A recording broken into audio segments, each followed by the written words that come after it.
ಬೆಂಗಳೂರನ್ನು ಮೂಲಸೌಕರ್ಯದೊಂದಿಗೆ ಭವಿಷ್ಯಕ್ಕೆ ಪೂರಕವಾದ ವಿಶ್ವ ದರ್ಜೆಯ ನಗರವನ್ನಾಗಿ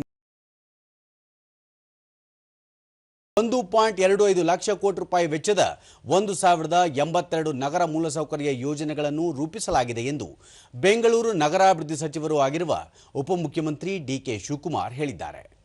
ದೆಹಲಿಯಲ್ಲಿ ಕೇಂದ್ರ ವಸತಿ ಹಾಗೂ ನಗರ ವ್ಯವಹಾರಗಳ ಸಚಿವಾಲಯ ಆಯೋಜಿಸಿದ್ದ ಅರ್ಬನ್ ಚಾಲೆಂಜ್ ಫಂಡ್ ಹಾಗೂ ಅರ್ಬನ್ ಇನ್ವೆಸ್ಟ್ ವಿಂಡೋ 56ನೇ ಸಂಸ್ಥಾಪನಾ ದಿನದ ವಿಚಾರ ಸಂಕಿರಣದಲ್ಲಿ ಅವರು ಪಾಲ್ಗೊಂಡಿದ್ದರು. ಕೇಂದ್ರ ನಗರಾಭಿವೃದ್ಧಿ ಸಚಿವ ಮನೋಹರ್ ಲಾಲ್ ಉಪಸ್ಥಿತರಿದ್ದರು.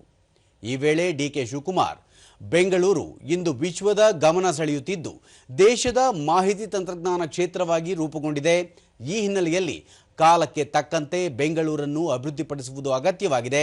ಇದಕ್ಕೆ ಬೇಕಾದ ಯೋಜನೆಗಳನ್ನು ಸರ್ಕಾರ ಈಗಾಗಲೇ ಸಿದ್ಧಪಡಿಸಿದ್ದು ಕೇಂದ್ರ ಸರ್ಕಾರದ ಸಹಕಾರ ಅಗತ್ಯವಾಗಿದೆ.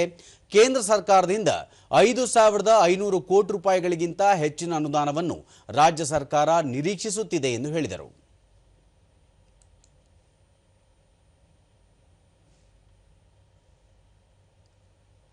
ಅದಕ್ಕೆ ಆಮೇಲೆ ಪ್ರೀಮಿಯಂ ಎಫ್ಐಆರ್ ಬೇರೆ ಈಗ ನಾವು ಬೆಂಗಳೂರು ಸಿಟಿ ಸ್ವಲ್ಪ ಬಿಡಬೇಕು. ಆ ದೃಷ್ಟಿಯಿಂದ ನಾವು ಅವ್ರಿಗೆ ಪ್ರಸ್ತಾವನೆ ಕೊಟ್ಟು ಕೆಲವು ಹೈಟು ಅಚೀವ್ ಮಾಡೋಕ್ಕಾಗಲ್ಲ, ಏರ್ಪೋರ್ಟ್ 2 ಏರ್ಪೋರ್ಟ್ ಇದೆ, ಅಲ್ಲಿ ಅಚೀವ್ ಮಾಡೋಕ್ಕಾಗಲ್ಲ ಅಂತ ಕೆಲವೆಲ್ಲ ರಿಕ್ವೆಸ್ಟ್ ಮಾಡ್ತಾ ಇದ್ರು.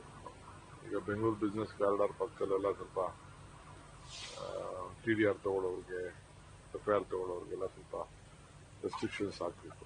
ಅದಕ್ಕೆ ಅವ್ರಿಗೆಲ್ಲ ಅನುಕೂಲ ಆಗಲಿ, ನಮ್ಮ ಸರ್ಕಾರಕ್ಕೂ ದುಡ್ಡು ಬರಲಿ ಅಂತೇಳಿ ನಾವು ಅದಕ್ಕೆ ಅವ್ರಿಗೆ ಪ್ರಪೋಸಲ್ ಕೊಟ್ಟಿದ್ದೇವೆ. ಅದನ್ನೆಲ್ಲ ಕನ್ಸಲ್ಟ್ ಮಾಡ್ತೀವಿ ಅಂತ ಹೇಳಿದ್ವಿ.